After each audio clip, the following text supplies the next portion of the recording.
Hello, and thank you for joining us today for Learn's Idaho Community Education session. And our session is Introduction to Adult Protective Services.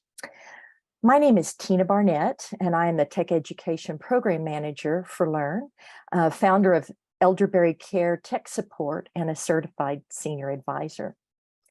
I'm pleased to welcome with us today Chris Parish with the Southwest Idaho Area Agency on Aging as our educator. And just to make note of our disclaimer that this content is provided for general information purposes only and is not to be considered legal, financial, or health advice. Please consult with your legal, financial, healthcare, or other service providers before taking action based on this information. Again, it's my pleasure to welcome Chris Parish. Chris is the supervisor for Adult Protective Services with the Southwest Idaho Area Agency on Aging. He's been with the agency for 6 years and leads a team of 6 with responsibilities in the investigations of abuse, neglect, and exploitation of vulnerable adults, as well as focused care coordination in a 10-county service region. Chris has personally conducted over 500 investigations during his time with Adult Protective Services. He's provided numerous trainings to the Boise and Nampa Police Departments, as well as the Ada County Sheriff's Office, and is a member of the Ada and Canyon County multidisciplinary teams that collaborate to address complicated cases. So thank you, Chris, for presenting today.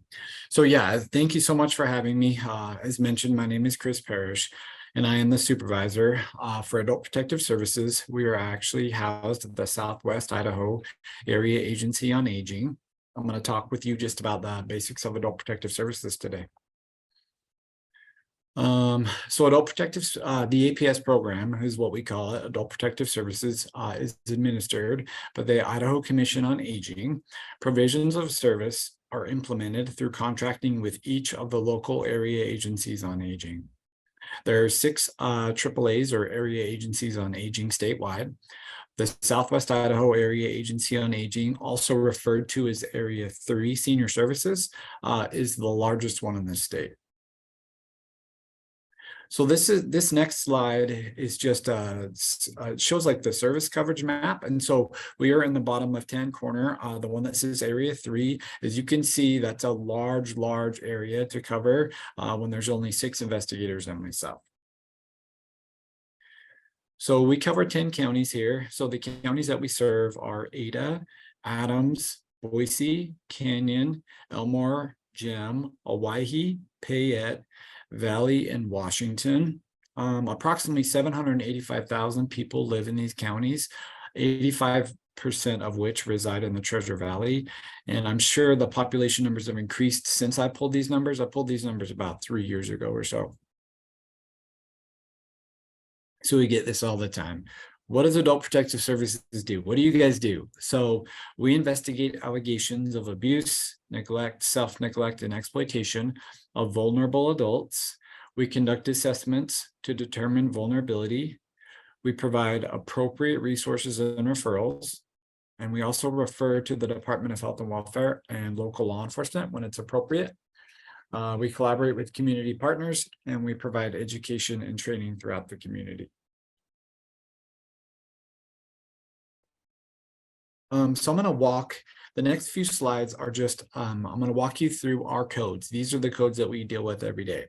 So if you make an Adult Protective Services referral, 2 of the biggest things that we're going to be looking at is, number 1, is this person vulnerable per the Idaho code for the allegation that's being reported? The next thing we're going to look at is, does the allegation rise per the Idaho code? So the first slide covers, this is the Idaho code for vulnerability. That is Idaho code 395302-10.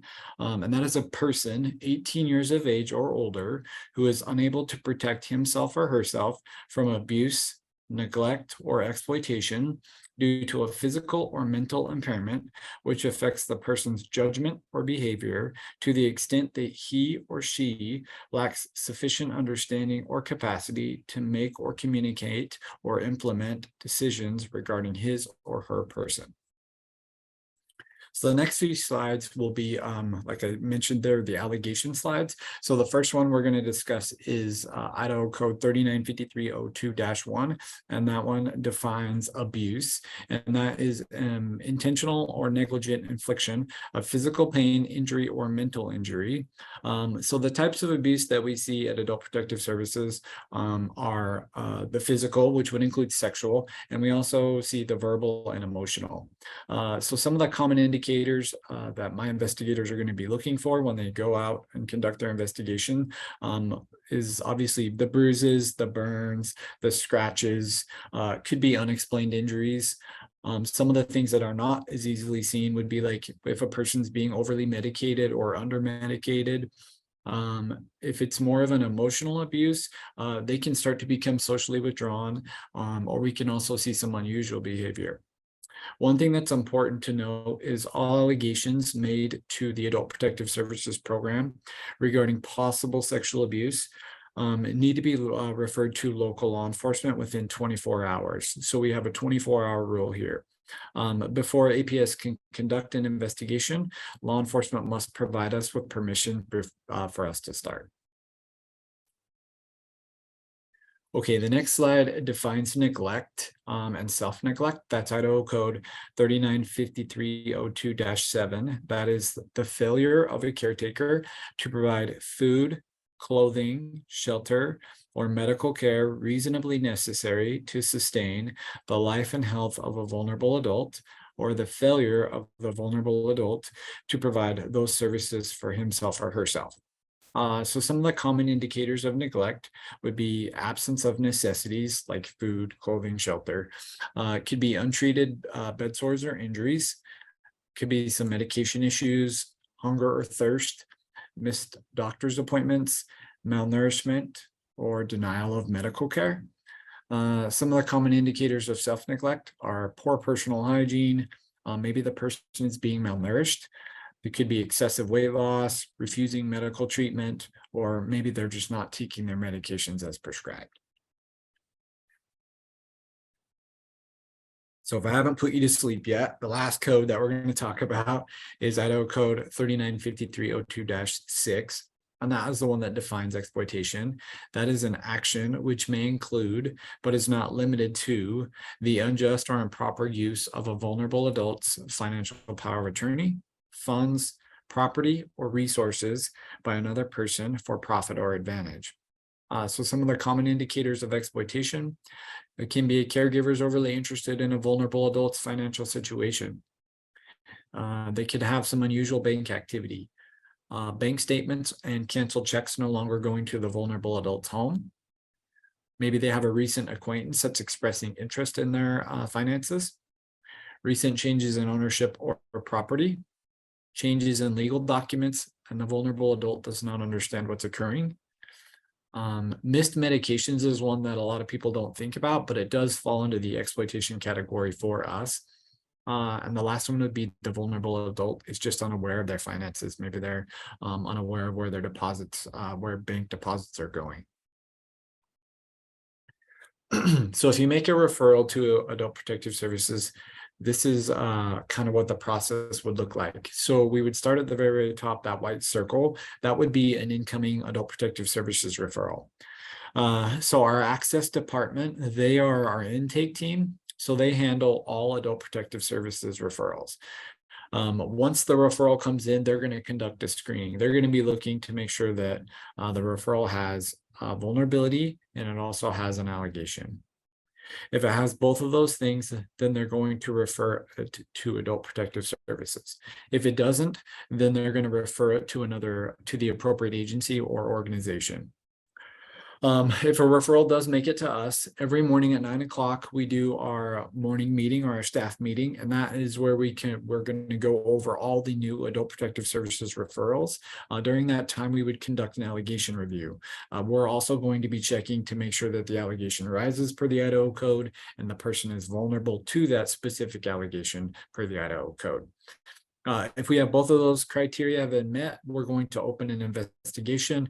Once an investigation has been conducted and it's done, all investigations have a determination. We have substantiated and unsubstantiated. If it's unsubstantiated, we don't feel like we had sufficient credible evidence to say that maltreatment occurred. During those cases, we're just going to offer resources to the vulnerable adult, and maybe if there's any family involved, we may offer them resources as well. If we do substantiate, which means that we feel like we did have sufficient credible evidence to say that maltreatment has occurred, we are going to develop a protective action plan, and that's just to try to prevent any further maltreatment to the vulnerable adult. And we're also going to refer it to the local law enforcement agency, the Department of Health and Welfare, if the participant, if they're in like an assisted living or a rehab or something like that. And we're also going to refer to Social Security.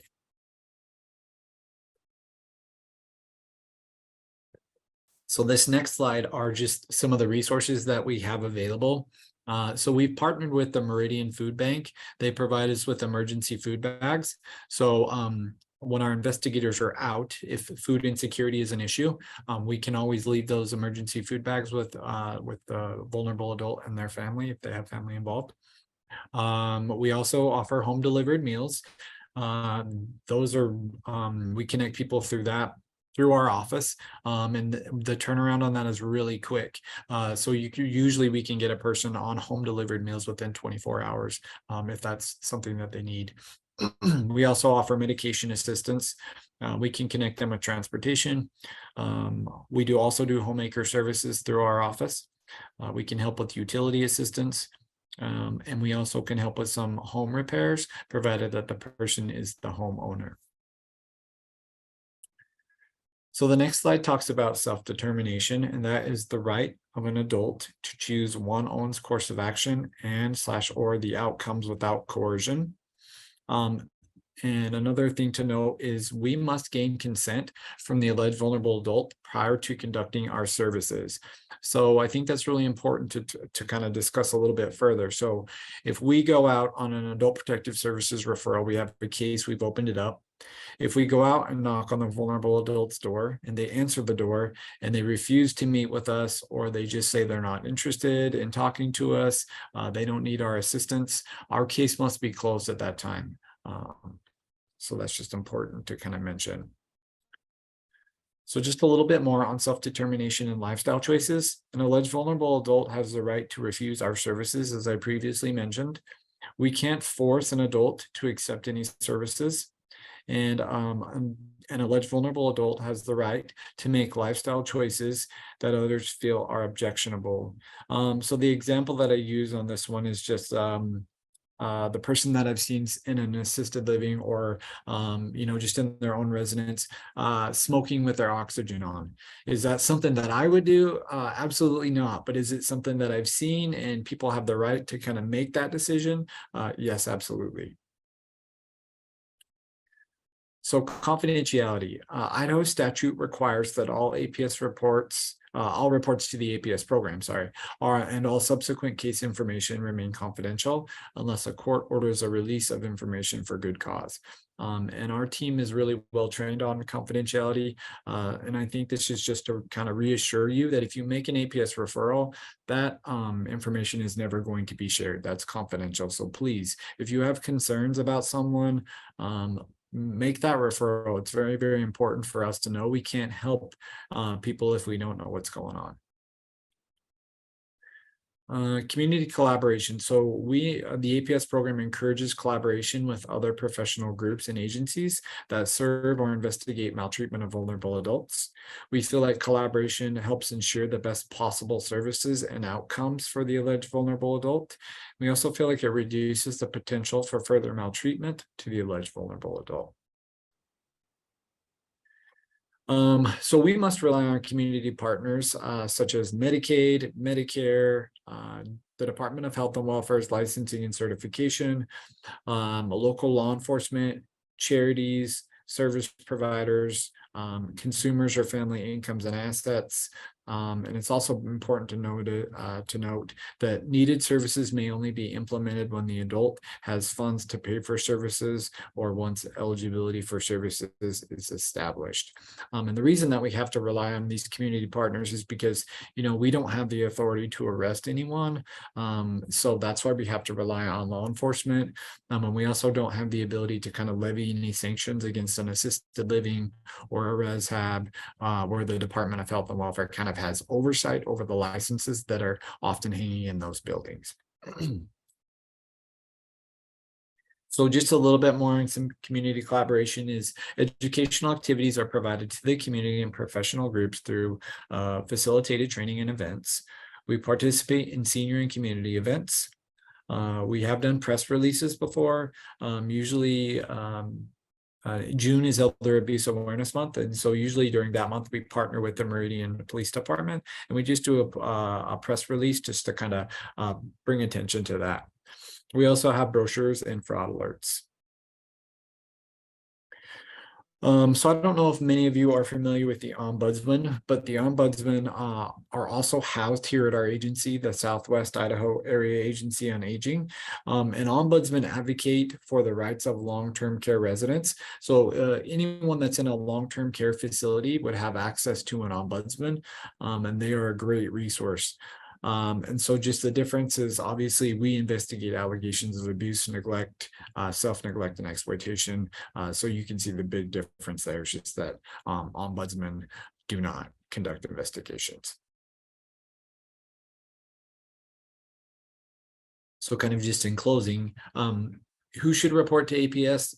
Any person who has reasonable cause to believe that an alleged vulnerable adult is being or has been abused, neglected, or exploited. Who must report to APS. I won't go through that long list over there. It's mainly just a long list of health professionals. Anyone that is a health professional is a mandatory reporter. And that's important because on this next slide, you're going to see a link. And so if you're a mandatory reporter, you have access to the online reporting tool for adult protective services. That link down there on the very, very bottom of this slide, if you clicked on that link, that would send you directly to that online reporting portal that you can use if you're a mandatory reporter.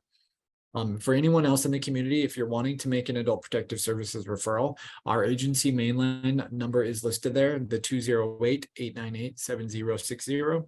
They're available Monday through Friday from 8 a.m. to 5 p.m. So if you're wanting to make an adult protective services referral, that's a really easy way to do it.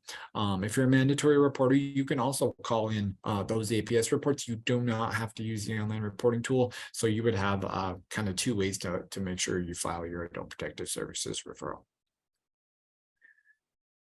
And that's all I got. So Great. Well, you cover a huge area. It's just really surprising. And I know that must be a really big job for you guys, and we really appreciate what you do. And so as an individual, an individual would call that number that you listed. And you've also got a brochure that I have a PDF for that I can load on to our website, which I think just has some of the criteria for reporting. And if there were an emergency or if something happening over the weekend that was an emergency, I'm assuming people would call law enforcement if it rose above waiting till a Monday. For sure, because we're not immediate responders, and local law enforcement is. So yes, I think that's great advice. Definitely call 911 or your local law enforcement. And but people have self-determination and they can choose not to receive care unless they're being exploited. And I guess that's a fine line where say someone's threatening them and preventing them from participating or seeking out help. So I'm assuming that must happen sometimes too. It does. Yep. Yeah. Okay. Well, thank you so much, Chris, for sharing this important. It's really important information. And we'll have Chris's slide deck and the brochure with the criteria and more information on reporting loaded to our website and our YouTube channel. And again, Chris Parish is the supervisor for adult protective services with the Southwest Idaho Area Agency on Aging. And we'd really like to thank you, Chris, for being an educator today and for supporting Learn and our mission to help people navigate the joys and challenges of aging and caregiving. And so we also want to make sure that you know that if you found today's information valuable, we encourage you to go to our website and join our mailing list so you can be advised when we have new content on topics related to health, wealth, lifestyle, caregiving, technology, and elder abuse awareness for the aging community and the caregivers who care for them. We also have more than 125 videos. This video will be one that's added to our online video library under our Elder Abuse Awareness channel. All of these videos are available on demand on our website, and you can find topics related to your area of interest and receive educational sessions from experts in their field, just like Chris.